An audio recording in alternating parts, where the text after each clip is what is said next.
Olá, boa tarde. O estupro coletivo no Rio de Janeiro, que chocou o país mês passado, motivou uma audiência pública na Comissão de Direitos Humanos. O tema foi o combate à violência sexual contra crianças, adolescentes e mulheres.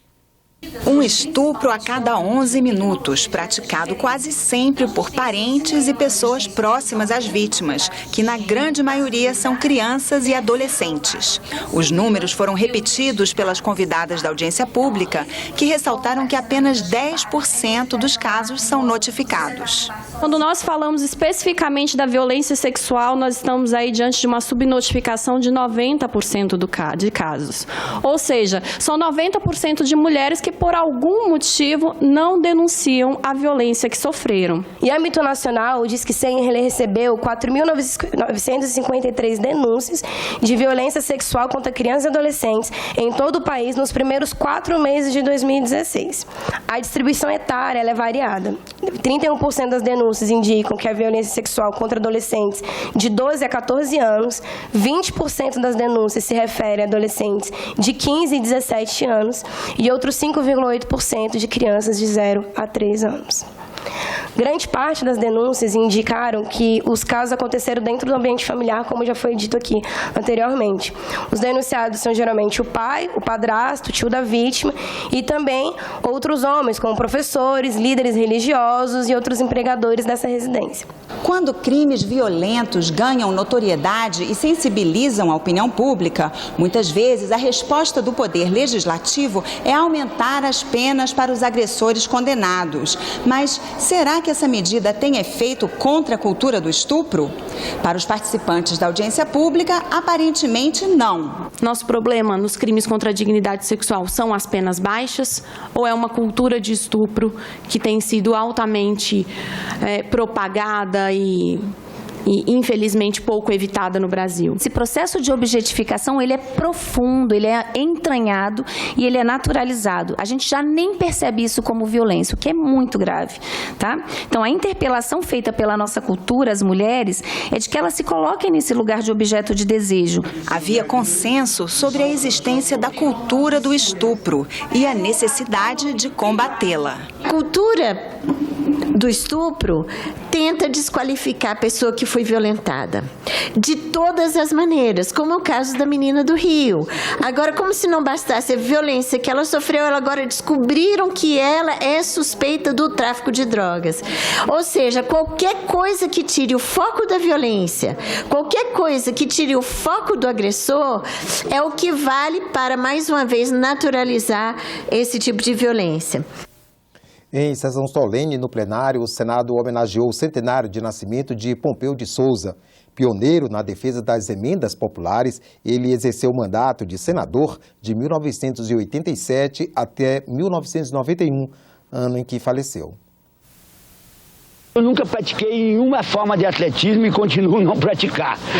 O meu atletismo é outro, é das ideias. Roberto Pompeu de Souza Brasil nasceu no Ceará em 22 de março de 1916.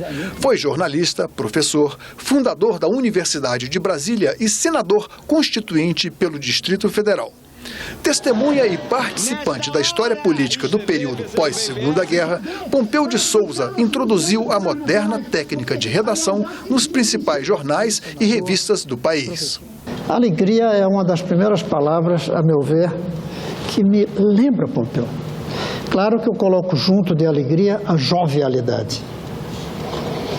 Ele faleceu com 75 anos, mas como ele mesmo disse, ali um momento, não sentia essa idade dentro dele.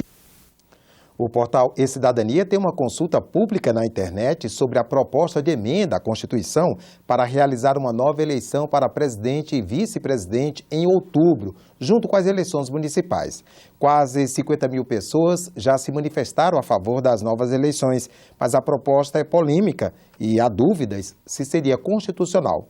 Veja na reportagem de Roberta Cruz. Para os autores da proposta, novas eleições para presidente e vice-presidente seriam a saída da crise. Um país que está em crise econômica, um país que cada dia que passa mais vê a expectativa do seu PIB despencar, e nós não temos ainda estabilidade no comando político do país, muito menos estabilidade para a questão programática. Isso é fruto exatamente da ausência de legitimidade. Um país que está dividido, quem é contra o impeachment, quem é a favor do impeachment, como a gente fala, é nós e ele, eles e nós, e o país dividido. E nessa divisão que não interessa a ninguém, o que nós estamos propondo é uma saída pelas urnas. Esse grupo daqui não enxerga outra alternativa que não seja eleição. A divergência é como ela vai se dar. Alguns sugerem o plebiscito para confirmar aquilo que as pesquisas já mostram. O plebiscito também foi apresentado como outra proposta de emenda constitucional. Se esta PEC for aprovada, o que vai ser incluído nas eleições municipais é uma pergunta, a qual o eleitor deve responder sim ou não. Devem ser realizadas de imediato novas eleições para presidente e vice-presidente da República? Qualquer alteração na Constituição precisa ser aprovada por 3/5 dos parlamentares do Senado e da Câmara, em 2 votações em cada casa. Tudo isso teria que acontecer muito rapidamente para dar tempo de realizar a eleição para presidente e vice-presidente no dia 2 de outubro, junto com a eleição municipal. Não há tempo suficiente para que até outubro isso possa acontecer. Eu pessoalmente acho que essas propostas, elas são muito mais atalhos do que realidade. Eu vou insistir.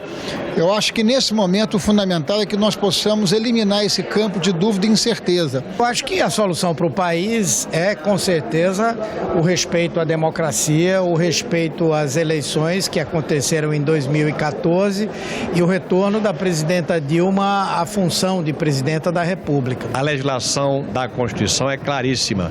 A antecipação da eleição pode ocorrer por renúncia ou morte. Fora disso, você tem o Instituto do Impeachment ou você seguir o calendário normal. Portanto, uma proposta de antecipação de eleição presidencial carece de fundamento constitucional. A constitucionalidade é uma questão que divide até os especialistas. Eu vejo que ela é inconstitucional, mas muitos constitucionalistas defendem que ela não há problema algum. Eu vejo inconstitucional porque há uma quebra da periodicidade das eleições. As eleições têm que acontecer para presidente desde 94 a cada 4 anos. E você vai simplesmente fazer uma eleição no meio do mandato para o mandato tampão. Embora eu entenda que é uma proposta interessante, eu acho que ela é muito difícil realmente de ser aprovada nas circunstâncias atuais. Mais por razões políticas do que, a meu ver, por razões jurídicas. Acho que do ponto de vista jurídico-constitucional, nada impede que uma PEC nesse sentido seja aprovada. Um dos problemas é mudar as regras no ano da eleição. Isso vai esbarrar em uma previsão constitucional, que é do artigo 16, que é o princípio da anterioridade da lei eleitoral. Então, regras que alteram o processo eleitoral de alguma maneira devem submeter o prazo de 1 ano anterior à alteração. Eu acho uma coisa muito apressada. Eu acho que se nós temos que sair para uma solução condizente com o encaminhamento da crise que nós estamos vivendo, nós teríamos que dar um prazo de 1 ano, que é o que prevê a própria Constituição. Se você quiser opinar sobre a proposta de antecipação das eleições, acesse senado.leg.br/ecidadania. A comissão do impeachment volta a se reunir logo mais às 4 da tarde. Ao longo da semana, os senadores ouvem testemunhas. A fase de depoimentos estava prevista para se encerrar no dia 20 de junho, mas deve ser prorrogada até que todas as pessoas indicadas pela defesa, pela acusação e pelos senadores sejam ouvidas.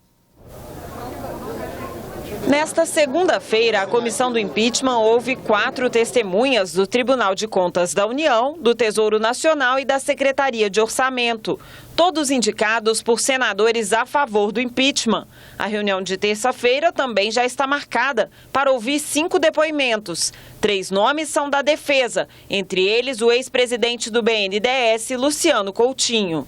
Nem todas as testemunhas estão definidas. A defesa apresentou os 40 nomes a que tem direito. 17 foram negados pelo relator, senador Antônio Anastasia, porque, segundo ele, não tem relação direta com a denúncia. Nesta sexta-feira, a defesa trouxe outros 15 nomes para substituir os indeferidos. Também pediu que o relator reconsidere o depoimento do ex-ministro do governo Fernando Henrique Cardoso, Luiz Carlos Bresser Pereira, testemunha que Anastasia já tinha negado.